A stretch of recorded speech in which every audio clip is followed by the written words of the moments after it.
Welcome to our platform. जैसा कि आपको पता है, थंबनेल से आपको पता लग गया होगा कि हम इस सीरीज़ में पूरा पॉलिटिकल साइंस का फाउंडेशन कोर्स कवर करेंगे। तो इस कोर्स में आपको एकदम बेसिक से शुरू करेंगे और नेट लेवल का आपको पढ़ाएंगे। बेसिक का मतलब है आपको पहले एनसीईआरटी करवाई जाएगी, देन आपको जो बैचलर ऑफ आर्ट्स होता है उससे रिलेटेड जो भी टॉपिक्स हैं आपके वो कवर करवाए जाएंगे। उसके बाद में पोस्ट ग्रेजुएट के जो टॉपिक्स हैं उसको कवर करवाए जाएंगे। देन आपको नेट जेआरएफ और लेक्चरर कॉलेज लेक्चरर के टॉपिक्स कवर करवाए जाएंगे। ये सभी चीज़ें आपको इसी प्लेटफॉर्म पर यूट्यूब पर ही करवाए जाएंगे। आपको कोई भी फीस इसके लिए जो है पे नहीं करनी पड़ेगी। ये सब कुछ आपके लिए फ्री होगा।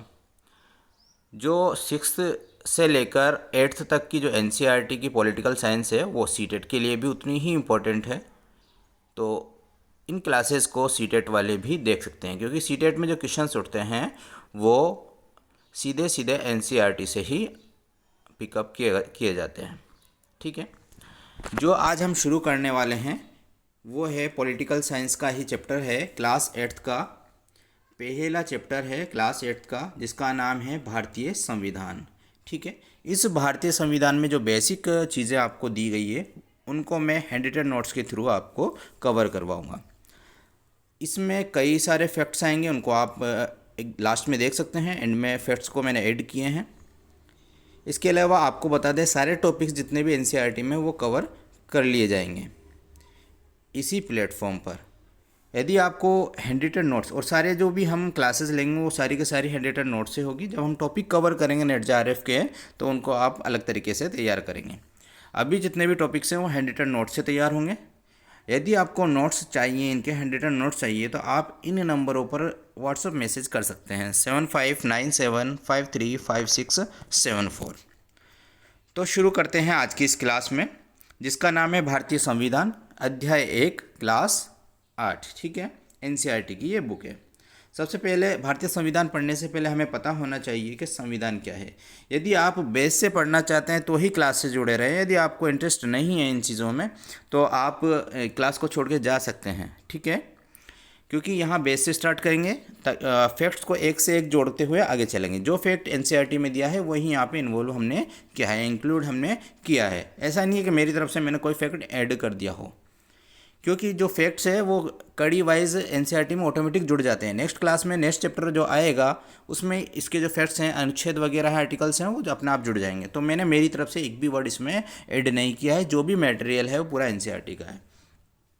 अब जो संविधान है, संविधान के लिए एनसीईआरटी में कहा गया है कि संविधान लोकतांत्रिक देश का होता है। ये बात सही है या गलत है? तो इसमें साफ साफ कहा गया है कि लोकतांत्रिक देश का भी संविधान होता है, और जहाँ राजतंत्र है वहाँ भी क्या होता है, संविधान होता है। मतलब लोकतांत्रिक देश है या नहीं है, दोनों में ही संविधान उपस्थित होता है। संविधान का मतलब क्या है? संविधान एक दस्तावेज होता है जो जिससे क्या है कि एक देश चलता है। ठीक है ना, और उसी के हिसाब से संविधान से ही हमें उस देश के मूलभूत स्वरूप का पता चलता है। तो साफ पता चल गया होगा, संविधान कुछ नहीं है, एक दस्तावेज है, एक नियमावली है जिससे किसी देश का शासन चलता है। अब जो संविधान है उसको मानने वाले, उस देश में रहने वाले सभी समुदायों का प्रभाव रहता है। ऐसा नहीं है किसी एक कास्ट के लेकर ही पूरा संविधान तैयार कर दिया गया हो। अगर हम बात करें नेपाल से रिलेटेड, वहाँ के संविधान में क्या उथल पुथल हुई है जो एनसीईआरटी में दिया हुआ है। नेपाल 1990 से पहले वहाँ पर लोकतंत्र नहीं था। तो आपको एक ये वर्ड याद करना है और एक डेट याद करनी है, 1990 से पहले लोकतंत्र नहीं था। वहाँ पे संघर्ष हुए, बहुत सारे आंदोलन हुए, उसके बाद में लोकतंत्र की स्थापना हुई। 1990 से 2002 तक इनके संघर्ष चले, लगभग कितने साल, 12 साल। ठीक है, 2002 में लोकतंत्र आया। उसके बाद में क्या हुआ कि जो लोकतंत्र आया तो वहाँ के जो राजा ने है 2005 में बागडोर संभाल ली वापस से राजतंत्र टाइप की। ठीक है ना, क्यों? बहाना उन्होंने बनाया। कौन सा बहाना बनाया? कि माओवादी जो संगठन है उनका प्रभाव बढ़ता जा रहा है और उनकी वजह से राज्य व्यवस्था जो है व्यवस्थाएं खराब होती जा रही हैं। तो राजा ने वहाँ की सेना से मिलकर अब सारे के सारा जो है लोकतंत्र को समाप्त कर दिया और उसको क्या बना दिया, राजतंत्र बना दिया। और माओवादी संगठनों के साथ में समझौता किया 2005 नवंबर में। और इस समझौते में कितने सूत्री 12 सूत्री समझौते पर हस्ताक्षर किए गए। ठीक है, अब बात करते हैं अप्रैल 2006 की नेपाल के बारे में। जब आंदोलन चलते रहे तो क्या हुआ, बात बनी नहीं। उसके बाद में अप्रैल 2006 में राजनीतिक दलों को सरकार बनाने का मौका देने की बात कर गई और 2008 में राजतंत्र को बिल्कुल समाप्त कर दिया गया और लोकतंत्र बना दिया गया। संविधान का निर्माण दोबारा से कब हुआ, 2015 में। याद रखना 2015 में नेपाल का संविधान नया संविधान बनकर तैयार हुआ। ठीक है, अभी ताज़ा की बात है, इसलिए इसको जो है एनसीईआरटी में कवर किया गया है। तो इसमें डेट्स आई हमारे पास में 1990 से 2002 और साथ में 2005, 2006, 2008। इन डेट्स को आपको एकदम एक्यूरेट याद करनी है। संविधान का मुख्य उद्देश्य क्या है, संविधान क्यों बनाया जाता है? तो पहली बात तो सत्ता जनता के हाथ में रहे। ठीक है ना, लोकतंत्र में संविधान, लोकतंत्र की बात कर रहे हैं, सत्ता जनता के हाथ में रहे, मतलब आपने जिनको चुन के भेजा है वही आपके ऊपर शासन करे और वो आपके कहने से ही शासन करे, इसलिए संविधान जरूरी है। राजनेताओं के द्वारा जो दुरुपयोग किया जाता है उसको भी खत्म करने का काम संविधान करता है। धर्म, नस्ल, जाति, लिंग और जन्म स्थान के आधार पर कोई भी भेदभाव नहीं होगा और यही हमारे समानता का अधिकार भी है। अब आगे जाकर आप संविधान पढ़ोगे तो उसमें समानता का अधिकार में यही वर्ड दिए हुए हैं। इसके अलावा एक और अधिकार है, अल्पसंख्यक व बहुसंख्यक के बीच में क्या टकराव होता रहता है, इंटर कम्युनिटी इंट्रा कम्युनिटी दोनों तरीके के टकराव होते हैं। इन टकरावों को रोकने के लिए भी संविधान का निर्माण किया गया है। प्रावधानों को आसानी से पलटने नहीं देता। इसका मतलब समझिए, इसका मतलब ये है कि अगर जैसे सरकार अगर किसी बहुमत, एक देश है, देश में अगर जैसे अपने इंडिया की बात करते हैं और इंडिया में एक बात हो गई कि जैसे कि अभी हिंदुत्ववादी लोगों ने सरकार बना ली तो उनका उसमें क्या है कि सारे के सारा प्रभाव चलता है, तो आसानी से वो हिंदुत्ववादी सोच को यहाँ पर इम्प्लीमेंट नहीं करते। हिंदुत्ववादी जो सोच है उसको जो रोकने का कार्य कौन करेगा, संविधान करेगा। मान लेते हैं अगर कोई क्रिश्चियन यहाँ पे एक प्रधानमंत्री बन जाता है तो वो ऐसा नहीं है कि वो यहाँ पे और भी धर्म है उनको जो है रोक देगा, तो ऐसा नहीं कर सकते। इन सभी चीज़ों को कौन रोकता है, हमारा संविधान रोकता है। तो प्रावधानों को आसानी से पलटने कौन नहीं देता, संविधान नहीं देता। ये सारी चीज़ें आपकी एनसीईआरटी में कवर है जो कि मैंने आपके लिए इन नोट्स में इंक्लूड किए। अब हम आगे बढ़ते हैं भारतीय संविधान और उसके मुख्य लक्षण। एकदम बेसिक चीज़ें इसमें कवर करते हुए आगे चलेंगे। जैसे जैसे हम आगे क्लासेस में बढ़ते जाएंगे इसका लेवल थोड़ा थोड़ा इंक्रीज़ होता जाएगा। आपको पता ही है, यदि ये नोट्स आपको चाहिए तो आप मुझे व्हाट्सअप मैसेज कर सकते हैं, साथ में व्हाट्सअप ग्रुप की लिंक भी आपको डिस्क्रिप्शन में मिल जाएगी, वहाँ से आप ज्वाइन हो सकते हैं। ठीक है, भारतीय संविधान के मुख्य लक्षण की बात कर रहे हैं तो 20वीं सदी की बात करेंगे ना। 20वीं सदी में राष्ट्रीय आंदोलन चल रहे थे। ठीक ना, ये एक हिस्ट्री का पार्ट है लेकिन ये जो है मिडिल पार्ट है, इसलिए दोनों चीज़ों में कवर होता है, राजनीति में भी और साथ में हमारे पास में हिस्ट्री में भी कवर होता है। राष्ट्रीय आंदोलन है 1885, 1909, 1919, 1935 के अधिनियम है। तो इन सारी चीज़ों को हम किस में कवर कर लेते हैं, राजनीति विज्ञान में कवर कर लेते हैं। तो राष्ट्रीय आंदोलन चल रहा था, उसमें ही उन्होंने किसकी बात कही, लोकतंत्र की स्थापना करने की बात कही। किन से, ब्रिटिश गवर्नमेंट से। ठीक है ना, इसकी इन्होंने तैयारियां कर ली। किन्होंने, राष्ट्रीय आंदोलन करने वालों ने, जो राष्ट्रवादी आंदोलन के नेता थे उन्होंने तैयारी शुरू कर दी। लगभग इसमें कितने लोग शामिल हुए, 300 लोग। ये वर्ड सेम डिटो कॉपी आपके वहाँ से एनसीईआरटी से उठाएंगे। तो 300 लोग, जैसे उसमें आता है निम्न में से कौन सा कथन गलत है, तो उसमें 300 लोग अगर दिया हुआ है तो आपको 300 लोग, लगभग 300 लोग दिया हुआ है तो आपको सही करना है, क्योंकि एनसीईआरटी का पार्ट है। ठीक है ना, उनमें बहुत सारे लोग थे, उनमें से एक का नाम M.K. अय्यर, जो कि आपके इस बुक में दिया हुआ है, M.K. अय्यर का नाम। ठीक है, नाम सारे आएंगे आगे जाके, अपने जैसे जैसे चैप्टर आगे बढ़ेंगे सारे नाम आ जाएंगे। सदस्य जितने भी संविधान निर्माता सभा के जितने भी सदस्य थे उनके नाम आएंगे। अभी आपको सिर्फ M.K. अय्यर का नाम याद रखना है, क्योंकि आप एक दिन में सब कुछ याद नहीं कर सकते, एक क्लास में आप पूरा सब कुछ याद नहीं कर सकते। आपको थोड़ा थोड़ा आगे जैसे बढ़ोगे आपकी समझ विकसित होती जाएगी, उतना ही ज़्यादा आप गेन कर पाओगे।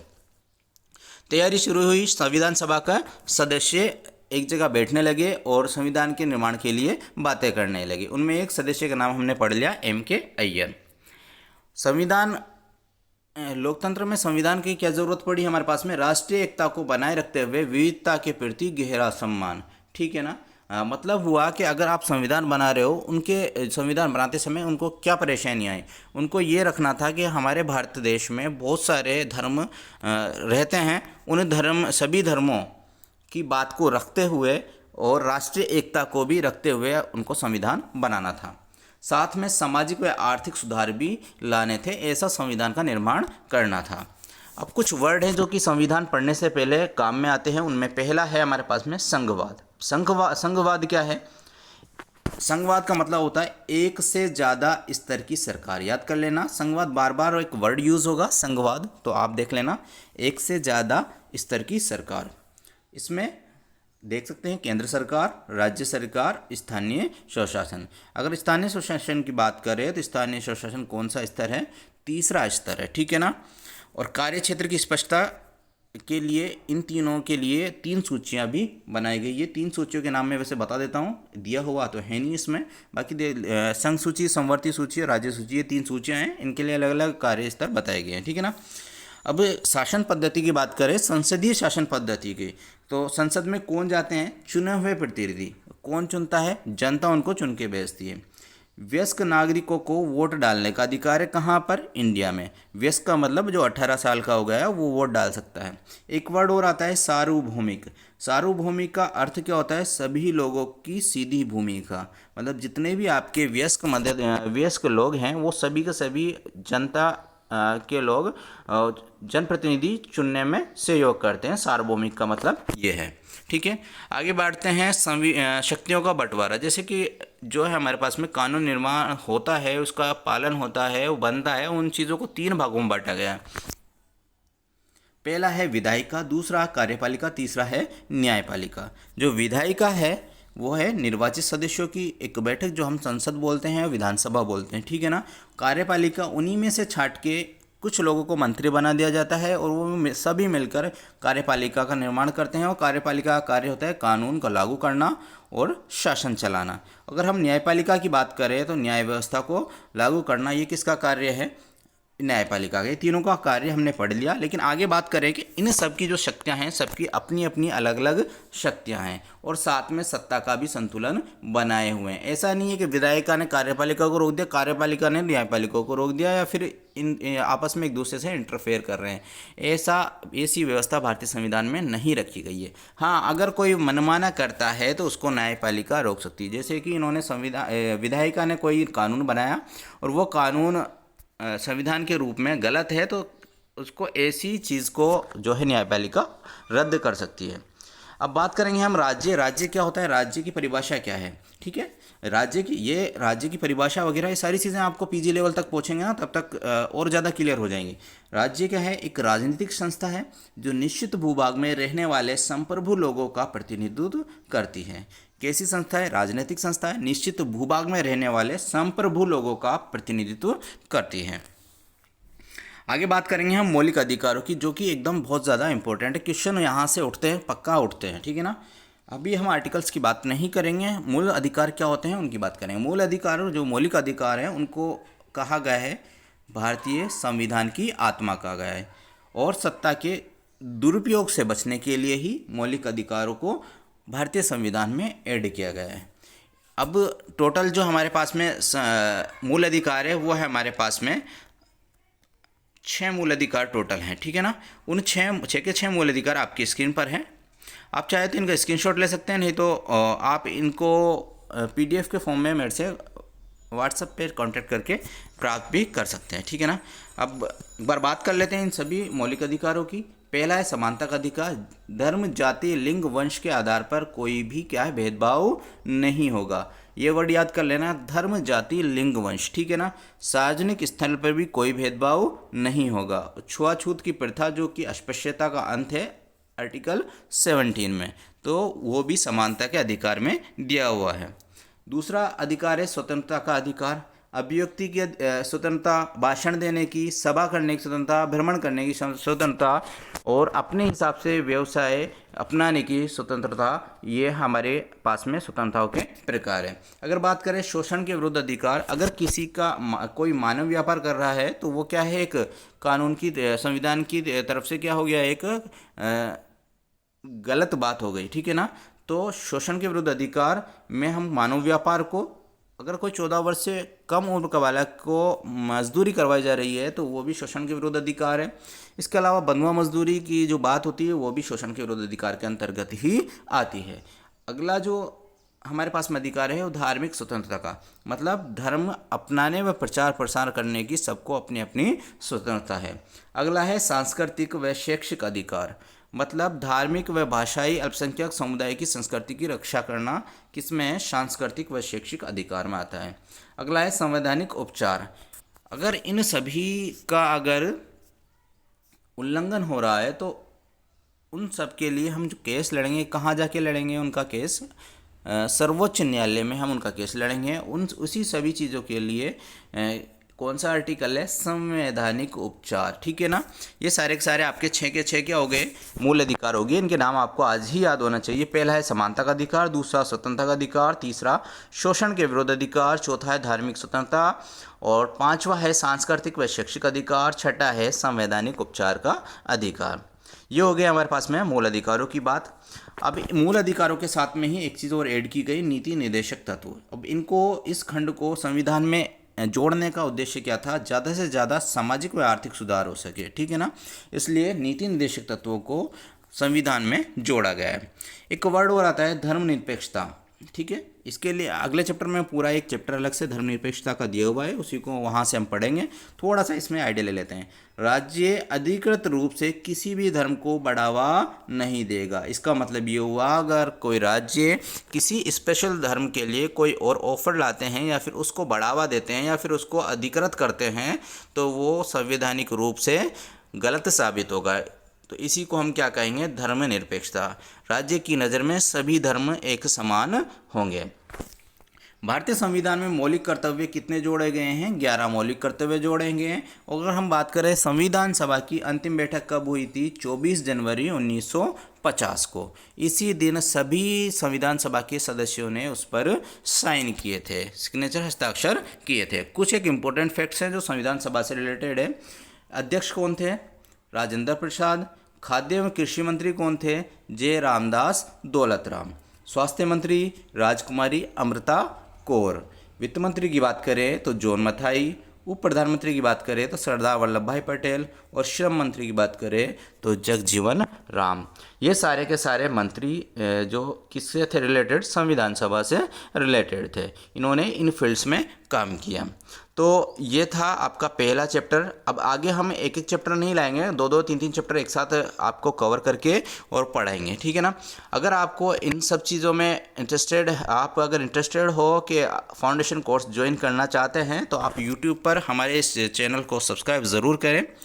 और अगर साथ में जो ये नोट्स हैं आपको अगर लेने हैं तो आप मुझे इन नंबरों पर मैसेज करते हैं। जो सीटेट वाले स्टूडेंट्स हैं उनको तो ऑलरेडी पता ही है कि किस एप्लीकेशन में कहाँ से कौन से नोट्स प्राप्त करने हैं।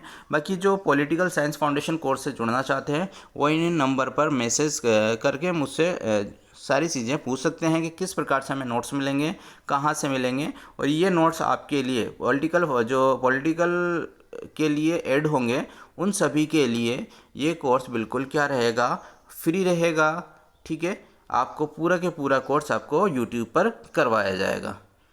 धन्यवाद, आज के लिए इतना ही। अगर वीडियो अच्छी लगी हो तो दोस्तों के साथ शेयर ज़रूर करना, लाइक करना। मिलते हैं नेक्स्ट वीडियो में। धन्यवाद।